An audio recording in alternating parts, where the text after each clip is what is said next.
Welcome to another session of Arabic Hour. We bring today two experts and people who have been involved firsthand in the affairs of Lebanon to speak about the present critical political crisis faced. And we're trying to summarize it being three or four, although we all know that probably we have more. But the first one is the election of the president. The Constitution and its Article 73 said it has to be done at least one, at most 2 months from the end of the present mandate of the president. We are 2 days off that requirement and the date set by the Constitution. And then we're going to talk about the present, the status of the crisis, the economic, political, social crisis. And we cannot escape but not talk about the demarcation of the boundaries that would protect the rights to resources in Lebanon that is contested with the Israelis. And we cannot separate any of these from the others. I mean, this is a whole, interactive whole, where one aspect would influence the others.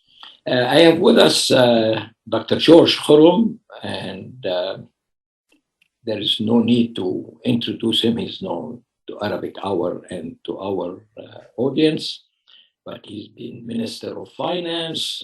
He's been a leading intellectual in the area, Lebanon, with voluminous presentations. Also, Dr. Hani Faris, Professor of Political Science at UBC, and a leading analyst and intellectual with many publications on the issues we're going to talk about. Without further ado, I'm going to ask Dr. George if he would share with us his general impression and worries, if one would like to really call them, about what is happening now and how he might really deal with these three issues we're talking about. Dr. George, the floor is yours. Yes. Well, you know, Lebanon is a country full of diversity. Sometimes if you climb to the mountains, you would see people living cheerfully, they're happy, you have festivals, and everything looks okay. You don't feel that there is an enormous social and political crisis in Lebanon. Now, when you are in Beirut, that's something else, of course. And if you are in the south of Lebanon, that's another thing, because here you are very close to the border with Israel, and we know how much Israel had planned long ago to destabilize Lebanon and to prevent Lebanon for being a model of coexistence between different religious groups.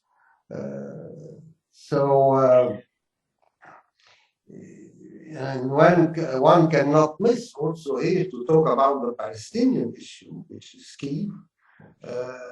We have a big community of Palestinians in Lebanon of different denominations, and I think many Lebanese are, not all of them, but many Lebanese are highly supporting the Palestinian rights and admiring the Palestinians in the occupied territory.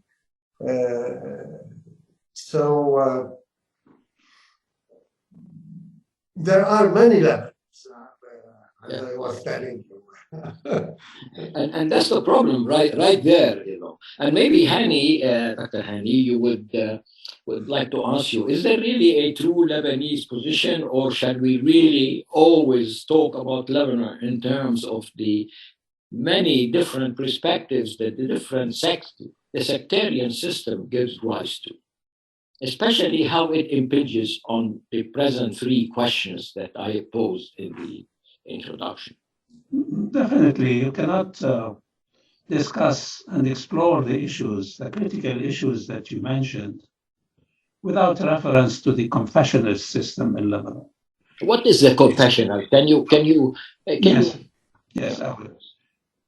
It's a curse that has been Lebanon has been stuck with since its establishment in 1920. It predates 1920. It goes back to the Mutasarrifiyya. Some elements of sectarianism were introduced, but then it extended to the mandate system, which remained from 1920 all the way to the to independence and al-Jala, or the removal of French forces from Lebanon. And it was integrated into the political system of Lebanon after independence, and we still live through it. Although most Lebanese intellectuals realize the ills of confessionalism or sectarianism, yet we continue to abide by its rules, and we continue to be subjected to it. How do you get rid of this illness, this very intrinsic negative process that afflicts the national life of the Lebanese?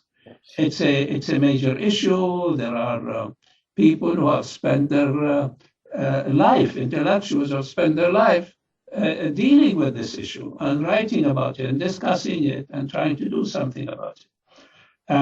Do we have a chance to do it now? Unfortunately, not. The last major attempt at dealing with confessionalism was during the Taif conference in '89. And the document itself calls for the eventual abolition of confessionalism in Lebanon. And yet, since '89, we haven't done anything. We don't seem to be doing it. So maybe during the discussion later on, we can refer to it and explain why this has been the case. Okay. Dr. Hani, may I ask you, how does confessionalism manifesting itself in the present situation as we move into electing the president? Well, recall that from the time of independence, it was decided by two individuals who were prominent Lebanese, Shar al-Khoury and Riyad al-Salah, to have a system whereby the president is always a Maronite and the prime minister is always a Sunni Muslim. Since then, the institution itself of the presidency has gone through different phases. Prior to independence, he was elected by parliament, but basically, French mandate authorities controlled the election or the selection of a president, and they directed him. The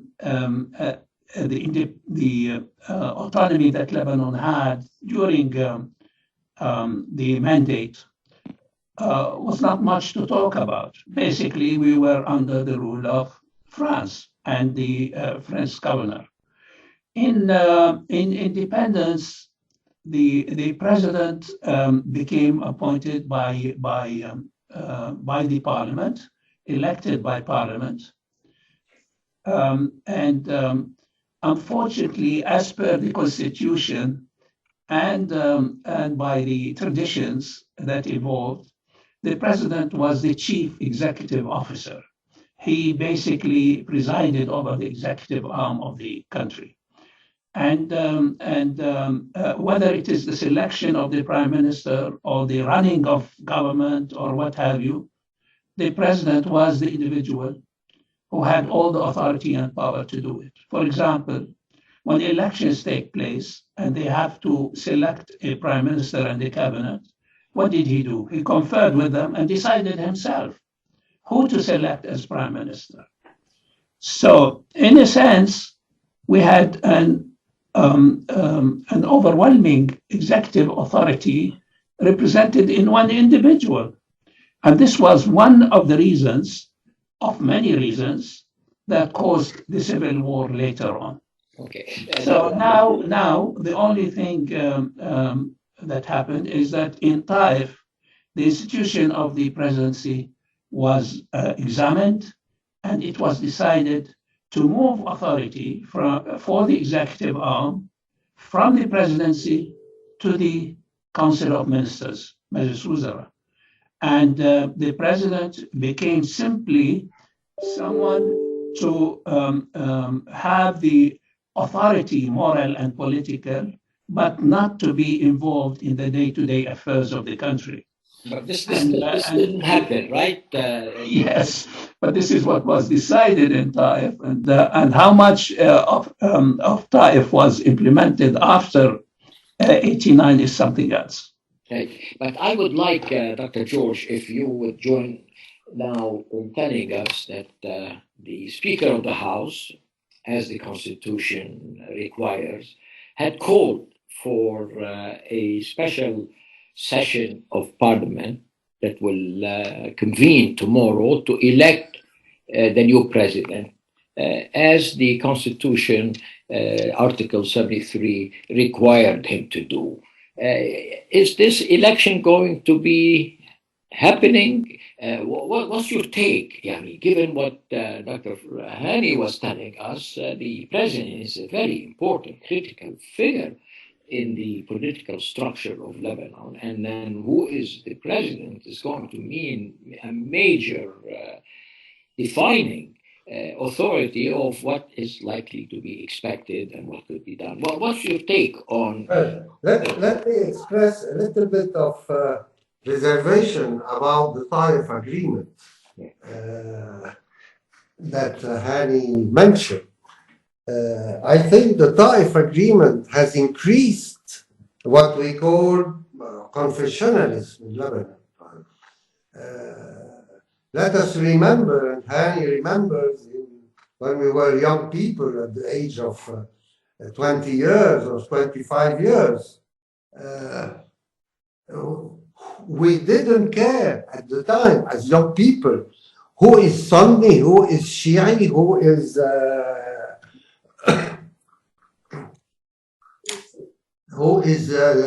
Druze. We didn't care about it. We were all at the time. I remember well. There was no sectarian feeling inside each Lebanese, as it is almost the case now. And we were young, active, pro-Palestinian. We were against the US policies in the Middle East. So it was quite different. My view of Taif agreement is that it has increased the sectarian affiliation of a lot of Lebanese. And also at the time, the president of the republic, let us remember, I cite Gami Shamon because he was highly popular figure, for instance, or President Fuad Shehab was also highly popular. So from my early years, I don't remember that we had any sectarian feeling. Today, every Lebanese is almost obliged to have sectarian feeling and to ask himself when he has an interlocutor and he cannot guess from what religious community he is, he's embarrassed because we have now the habit to adapt our language to the sectarian affiliation of those with whom we speak. And this is terrible. There's a lot of hypocrisy that we are having So, no, I think that the root of the problem, and I've written this several times, is an arrêté that the High Commissioner has taken in 1936 in Lebanon, creating the historical communities and adding in the last article of this arrêté, adding an article saying for those Lebanese who don't want to be included in one of the historical community, it will be created a community of droit commun, the droit commun of secular law. And of course, this never happened. Never happened. But definitely, it is the French that has created a lot of, by their policies, a lot of distance between the Lebanese and, of course, France. I don't want to say that all the French influence was negative. No, France has, in terms of education, for instance, it has contributed, like the United States, also the AUB in Lebanon. But 40 years, 50 years ago, I remember the Lebanese university was stopped in Lebanon, was considered better than the American university and the Jesuit university. Yeah. And then Egypt came and created an Arab university. So we are living in a kind of cultural inferno all the time. And it is not easy. A lot has happened in the last 4 or 5 years of goodwill people trying to promote secularism in the country. But then you had also still some old political parties that are fanatic, both Christian and Muslims. We have also the discussions about the presence of the Party of God. Okay, George, Dr. George, let me just bring you to the present. Do you think that there will be a president elected tomorrow? Why? Why not? I don't have a crystal ball, huh? But pretend you have one. No, I don't know. I'm sure that there are intense negotiations behind the scene.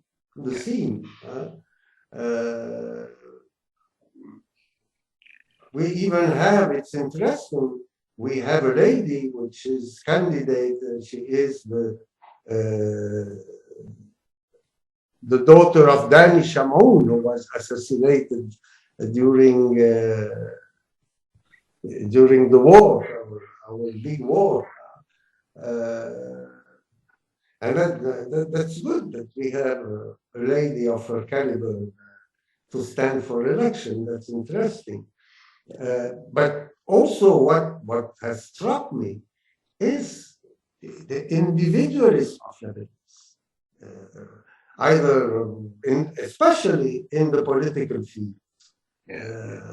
Every Lebanese has an ego, such a big ego that it's not easy to have a positive dialogue to make things advance in Lebanon and Lebanon to progress. Okay. Unfortunately, we don't have it. Dr. Hani, you have reviewed, studied, and you're in a very privileged position to tell us what's the process, what's going to happen. Run with us the process that there's going to be a meeting tomorrow of the parliament. What are the requirements? What constitutes quorum? Is this going to end in a deadlock? Is it going to be a sitting, continuous meeting until until the white smoke comes up from the chimney? Lead us into the structure of the Constitution's requirements and the processes that will end and hopefully culminate in electing the president. as you know, the current president, his term is going to be finished very soon. And the question is, will he remain in the presidential palace and continue to administer the bureaucracy, or will he leave? And if he leaves, does that create a vacuum? Now, as per our system, the legal system, the Speaker of the House is required to call the Parliament into session to elect a president, and the various factions and members of Parliament, through negotiations and give and take and what have you, will select their own candidates. And I guess the process will have to mature such that one individual may be able to obtain the majority required for selection of a president. Now, I think what's happening tomorrow is simply to begin the process, to indicate that the Speaker of the House is doing his job by calling the Parliament for a session. However, there are two possibilities tomorrow. Either there is no session, no quorum to have a session. There won't be 86 members of Parliament should assemble. And there's a possibility 86 might not attend. Or basically, because there is no leading candidates for the presidency yet, and there's still, you need a coalition to form that has enough members to select the president, still has not formed. So most probably, if you have an election, it will be more figurative. There will be no selection of a president or a candidate tomorrow, and it will fizzle, and the session will be closed, and a new session will be held. And as you said, there will be a number of sessions that go on until the process somehow is able to bring out a candidate who has the majority vote, and then we go into a serious selection process.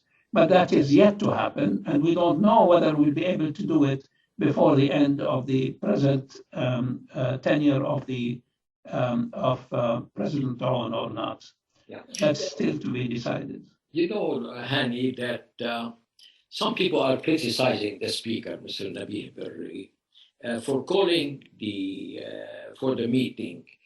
When he said beforehand that he is not going to call for a meeting until he sees or an agreement has emerged as to who might likely be able to win and to form a coalition that would guarantee his election.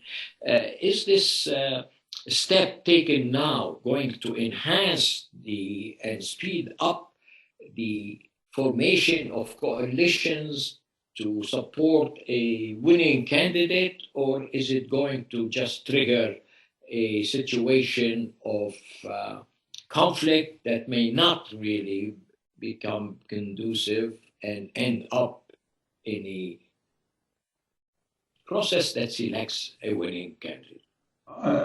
My answer to what you're asking me is we have to decide, or our guide is hearsay. We don't have definite information. What we know is that Mr. Beri, about 2-3 days ago, said he's not going to call now for a meeting because now is the issue of the budget is critical, has to be decided, and so on and so forth. So what changed? Why did he decide to call for a vote?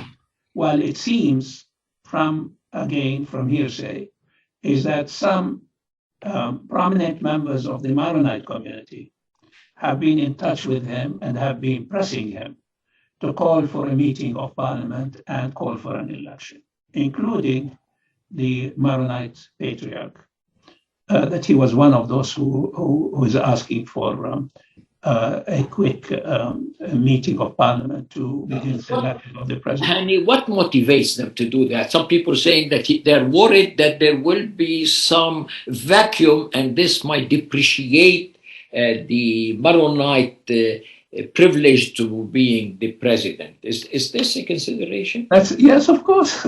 That's what we talked about just a minute ago: sectarianism and the system of sectarianism, and the balance of powers between sects, and how they behave, and how it leads them to want to secure every authority that they think their own candidates have or had before, and that they should maintain it for the future. Look, it's not just the intellectuals who decide things. Actually, the intellectuals are the least of those who decide. George just mentioned about earlier days and how we used to be and so on, and what happened to us now. That's very true, but what's happening is that sectarianism, as I said, is an affliction. The more it lasts, the more it gets into the identity, into the formation of identities and affiliations of citizens, the more it creates this situation in the body politic.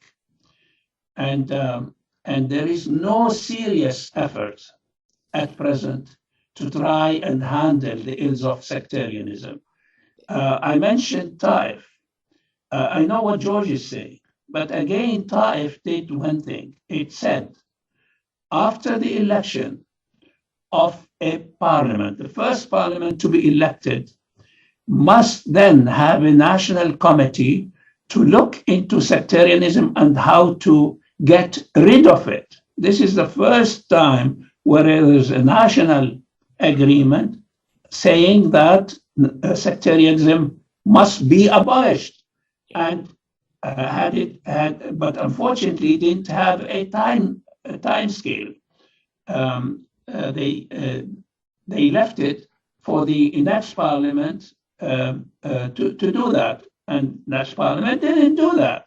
And the Lebanese, who are controlling the country, the politics of the country, don't want sectarianism to be eradicated, because they themselves prosper out of this sectarian mess, and which also endorses their corruption and corruption methods. So, Atif, again, we go after a 15-year civil war, and we meet in Taif, and our deputies all make a decision as to how to deal with sectarianism. Yet, a few years after that, nothing is done. Nothing is done. And this has been our case for a long, long time, since the independence of Lebanon.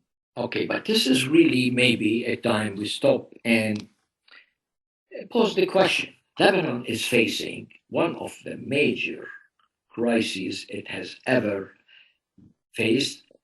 Even other countries. The World Bank says that the economic crisis Lebanon is facing is one of the three most drastic crises faced by any country for the past century.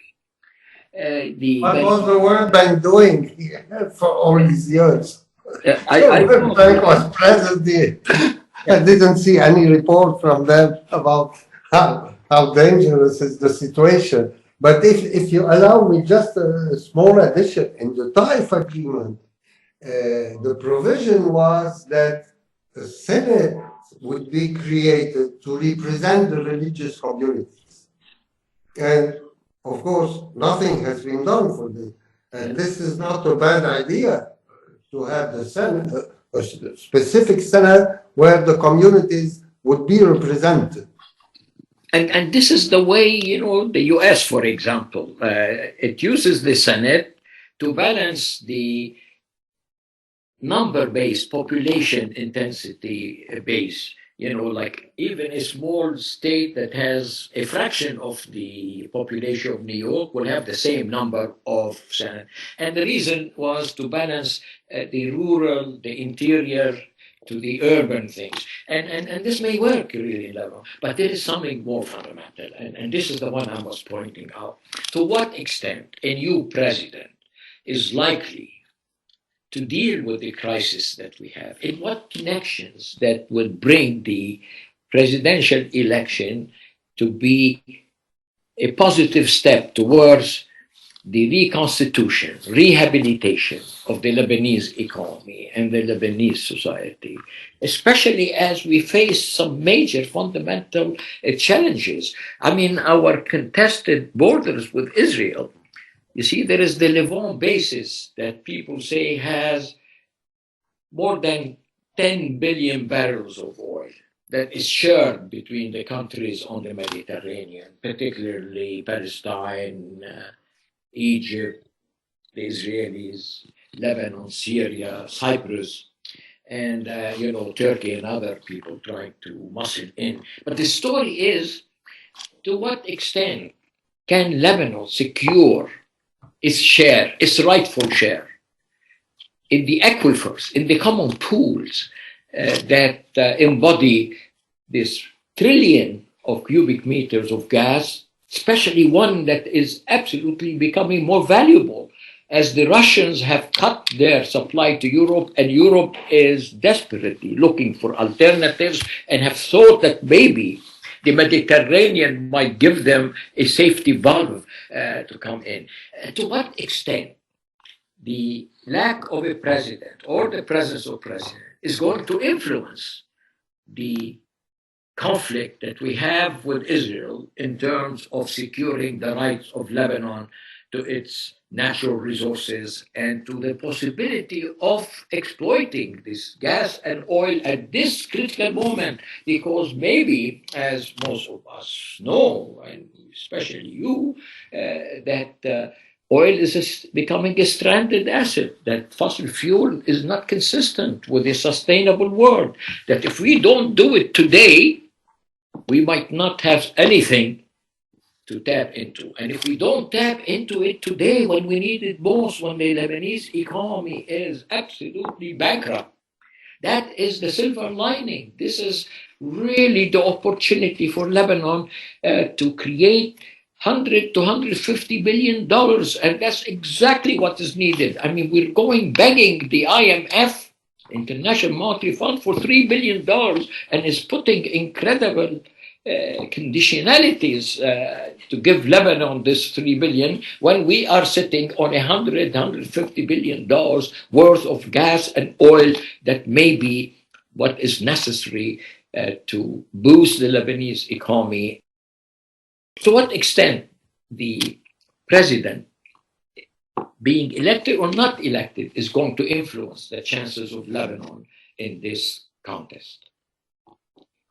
Well, I mean, something which is extremely strange, it is that during all the last 20 years, there has been no drilling to see if we really have oil or natural gas. And I remember when I was young, and we were young, there was a lot of talk that in the Bekaa Valley, there was also the possibility of large oil reserves. Yes. Turbol, Jebel Turbol was thought to have really lots of, in Tripoli, lots of oil. Absolutely, absolutely. And here, I mean, we can mention the big oil expert, Nicolas Sarkis, has written a lot to put pressure on Lebanon to begin to drill and to change the laws that has been passed that were not in favor of the state but in favor of the oil companies. So it is a situation where we have to question the people in charge of the oil sector in Lebanon. I haven't seen any report from them. And there is a committee in charge. Nothing. So, George, are you suggesting that the president elected or not elected, is not going to be a fundamental changing or agent of change. That what is really problematic is corruption and the political class failure to deal with the crisis. And that what is not really going to happen is a new president or a different president is not going to make much of a difference. That the situation is far deeper and far more serious, and that challenges are much more serious than just changing the president. Is this what you argue? Yes, in a way, yes. And I think that, again, I mean, the Taif agreement has not been implemented, as I mentioned, because in the Taif agreement, there was the creation of the Senate. The Senate, where the religious community would be represented. This is a key element. And nobody's talking about it. It's President Hussein al-Husseini who, it was his idea apparently. And I think it's not a bad idea. A Senate where you have a representation of the religious community. Right. Let me bring Hani. Let me bring Hani here. And Hani, what's your take on this? Is it, having a Senate? Is it electing a president that's going to make the difference, or what is going to make a difference? Atif, culturally, we have the propensity always to think of a savior. Somehow an individual rises and is going to save everything. And it's going to, things change, and so on and so forth. This is the culture of our society and of the region. And no, whatever be the president, it's not going to change the whole thing. I'd like to think more of change as a byproduct of institutional productivity, of common or group efforts. For example, I just mentioned Taif, and I said the change that took place of shifting the seat of power in the executive from the person of the president to the Council of Ministers as a group. And this is where hope should come from, to select the best in your community of professionals and intellectuals and people who have the character to do reform. This is what the Council of Ministers should be like, not the way we select them now and the way we deal with them. More like a puppet in the hands of some politician, a leader in his own sect directs the people in the Council of Ministers who are from his sect. So yes, I agree with you. It is not the issue of the president, although this is just a start.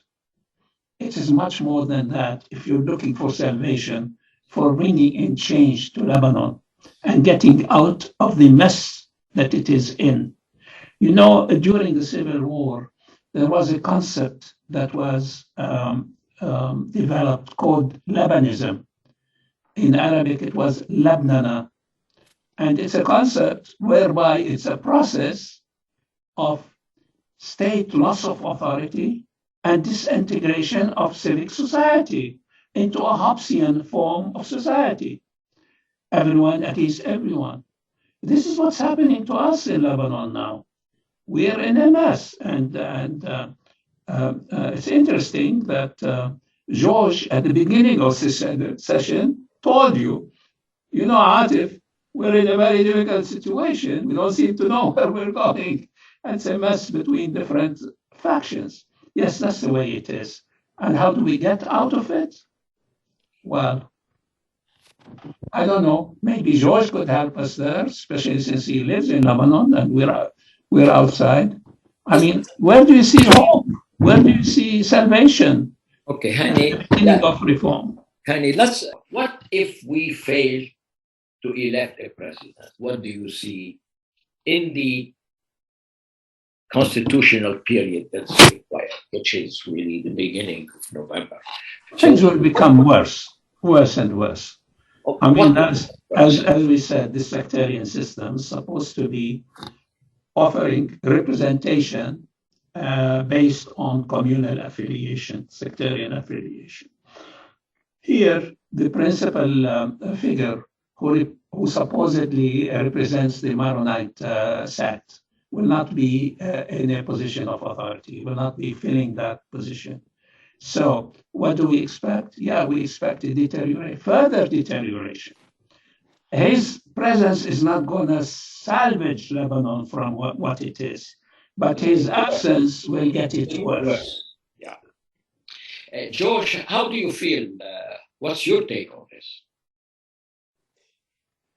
Well, again, I come back to the Taif agreement. I think the way the agreements, so-called Taif agreements, were written, has a lot of zone d'ombre. You know, you could interpret it in many different ways. In addition, let us not forget that we have some horrible inconsistencies in Lebanon. For instance, if a Christian and a Muslim marry outside Lebanon, that's fine. They come in Lebanon and they can live peacefully, but they cannot marry in Lebanon. So people go to Turkey, which is a very good Muslim country. They go to Cyprus, they go to France. You have totally absurd situation, totally. And I know it well because in the branch of my family, we have a married couple from the Druze community and the Maronite community. So this is obnoxious. I mean, you go to Cyprus, you marry in Cyprus, your marriage is recognized in Lebanon. And it can be a marriage between a Christian and a Muslim, and it's recognized. So, or you go to Turkey, which is, by the way, the Muslim country. So there is something wrong in all this. I mean, absolutely, we cannot continue like this. We cannot continue like this. And in addition, because we haven't hinted to it, we have the regional international situation, which is very complicated from years ago, with the presence of the Hezbollah, which has been a great help to liberate South Lebanon, and with the big influence today. Today we have two high commissioners in Lebanon. One is the Saudi ambassador, the other one is the French ambassador. Yes. Let us not forget the power of foreign countries, regional foreign countries, or a country like France has a lot of power in France, in Lebanon, even through the school system and the university system of Lebanon. So, but it's really embarrassing, George, for me as a Lebanese, to see the Saudi ambassador, the French ambassador, God knows which ambassador, is dictating to Lebanon the course of reform and political choices. Why aren't the Lebanese, who talk so much and zealously about the independence of Lebanon, are acquiescent to such an influence peddling and interference in Lebanese politics? I would like, once, the Canadian ambassador was in the UN, and I was there, and the Canadian ambassador really was very happy to see a Canadian Lebanese like me, head of the UN ESWA at the time, although I was interim. But he was bragging about it, and he went and he took me to Feldman, who was the ex-ambassador, the American ambassador. And don't forget, the American ambassador. Oh, yes. If, and he said, look, this is, this Canadian here is running ESCWA and these things. And I'd like you to meet Mr. Feldman. I said, Mr. Feldman, I have really, one question for you. He says, what is it? I said, I wonder, I saw you when you were here. What if there was a single foreign ambassador in Washington and tells you and tell the American 1/1,000,000 what you tell the Lebanese every day to do? How would you react to it? Yeah. His face became completely red. And at that time, I felt the best way to do is to leave. But there is really something unbelievable, horrendous, in which every ambassador from any country feels that they have the capacity, authority, they don't feel any qualms about telling the Lebanese how to run their life. What do you think? No, but this is, I've written a lot about it. Lebanon doesn't ask foreign ambassadors to abide to the International Convention on foreign representative in country. They have to abide to very clear law. They cannot interfere in the domestic policy. They cannot make public statements. Oh my God. Imagine the French president making a public statement about domestic policies in Canada. And this is what is happening here. And I wrote a lot of articles about it, saying the Ministry of Foreign Affairs in Lebanon should have the foreign ambassadors to respect, I think the convention is the Vienna Convention. About, but we don't do it. Lebanese is very proud that he is the big friend and that he goes to have dinner with such or such foreign ambassadors, especially if they are European or American. It's absolutely awful. Atif, the question of the intervention or interference in internal Lebanese politics by regional and international powers has been for centuries the fate of Lebanon. It's because of its fractionalization. Society, it allows their interference into its affairs. But I want to go back to what George was mentioning previously. He was referring to the law of personal status in Lebanon.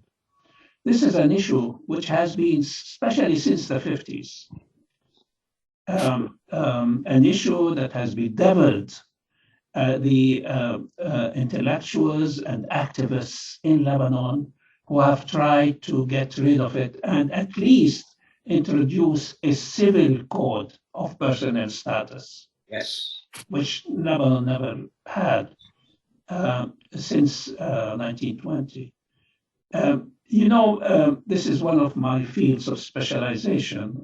My doctorate was on conflict resolution in multi-sectarian societies, especially the case of Lebanon. I spent 3 years in Beirut trying to collect information, interview religious and political leaders of the various communities, all of them. And I met with most of them.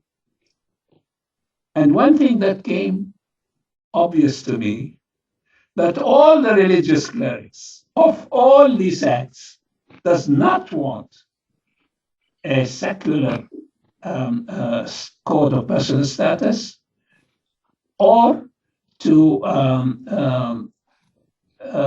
get rid of the present system of personal status. They don't. I used to think maybe some are more likely to support it or less likely to support it. I find out after intensive research that they all the clerical system in every sect we have, and we have 18 sects in Lebanon, 18, they all are opposed to it. And why? It's a question of interest. Yes. They make money, they have interest. They become moral guides. They are zama. These religious leaders become zama in their communities, and they control the personal lives of an individual, especially on inheritance, on marriage, and on so many other issues. This is the code of personal status. They don't want to change it, and as of now, we don't have the ability to do something about it. Yeah, I've always argued that confessionalism is not just purely political. If it was just purely political, it would have withered away. Why has it been able to remain intact and to be sustained? It's because it rests on economic factors that confessionalism has been able to exploit, one of which the personal status and the laws that we have today of inheritance, marriage, divorce, and whatever it is an industry that supplies quite a bit of money. And the other thing is that given the fact that this confessional system guarantees different sects to different political positions and ministries, and these have really been an important source of money and capital. I mean, al-muhasasa, this complete sharing in the loot of the public. I mean, the story of Lebanon's economic crisis is rooted in the capacity of all these political systems, protected by their confessional groups, to access the public funds, to commandeer these things. I want to even say steal these things. And this could not have happened in a system where there has been accountability and where the confessional system became a protection and a guarantee access to resources, to public resources, and has really been at the heart, in my mind, of the political economic crisis we are living today. The looting of the government for funds, the bankruptcy of the Lebanese state is literally, totally, singularly rooted in the confessional system that protected this looting, that guaranteed this access, unaccountable access to squandering public funds. But Atif, the present Lebanese has no memory. But if you remember when the Abbé Lebré came to Lebanon, Father Lebré, with a very big mission during the reign of Fuad Shihab. Yes. And he made a survey, exhaustive survey of socio-economic conditions in all the parts of Lebanon. And Irfed, right? Irfed, yes. And he had this conclusion. He said, look, guys, if you don't do anything to correct socio-economic imbalances between your different regions, the country will explode because there will be a refusal of the government. And Fuad Shihab made a lot of excellent reforms. He was a fantastic president that the Lebanese bourgeoisie hated because and they made a reputation for him that he was communist. I was told, you are a communist. I was supporting General Fuad Shihab reforms in the country. He has made a fantastic effort with Malik Basbous, Allah yarhamu, an agronomist, to fertilize the soils of Lebanon more. So, but we don't know, the new generation of Lebanese doesn't know a single thing about the history of Lebanon. Nothing. They would come out either knowing very well the Muslim history of the great Muslim empire, or they would know very well what is the political system of the US, of France, of Italy, etc. But they would know nothing about their own country. And I was flabbergasted when I began to teach at St. Joseph's University. All the sons of this bourgeoisie they didn't even know the big Lebanese who wrote about Palestine, the big Lebanese writer. It was awful, awful. And Muslims would know the history of the big Muslim empire. So, and then do not forget that Lebanon was also what I call the buffer state between the ambitions of Great Britain in the region and the ambitions of France in the region to control the Eastern Mediterranean, which is a strategic worldwide corridor. Just to add, Atif, just to add to what George is saying, again, our understanding of sectarianism and sectarian system and how it evolved, unfortunately, is limited and deficient. Although there are some domestic internal factors that supported it, yet if you go historically and study the archives and look into the documents, you will find out, and I assure you this, that in every stage, it was foreign, regional, and international forces that imposed the sectarian system on Lebanon. Yes. Whether it be during the Mutasarrifiyya and the establishment of a council made by representatives of sect, which was actually an Ottoman, British, French, Austrian system, and imposed it on Lebanon, or the French, as George referred to it, in the mandate that imposed a major sectarian system.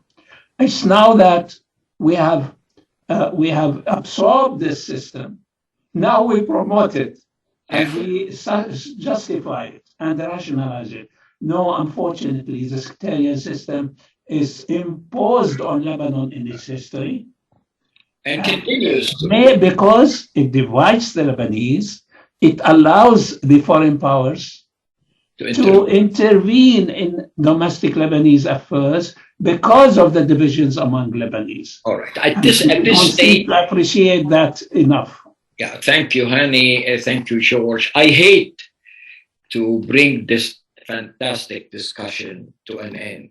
The time has really now elapsed, and it gives me great pleasure to thank George and Hani for the incisive analysis and the insights they had really shared with us. These two are top intellectuals in Lebanon and abroad who have spent years not only studying and analyzing, but have really been on the forefront of developments and decisions.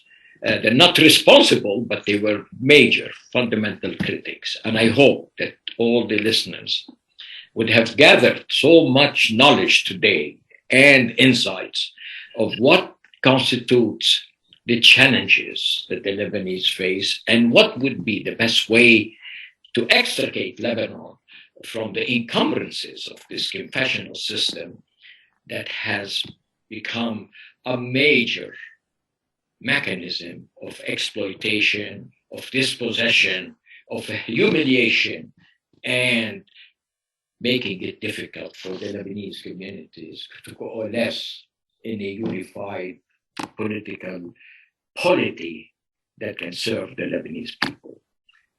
Until we meet again, thank you very much. And Arabic Hour, I'm sure, will be inviting you again to participate, to hear your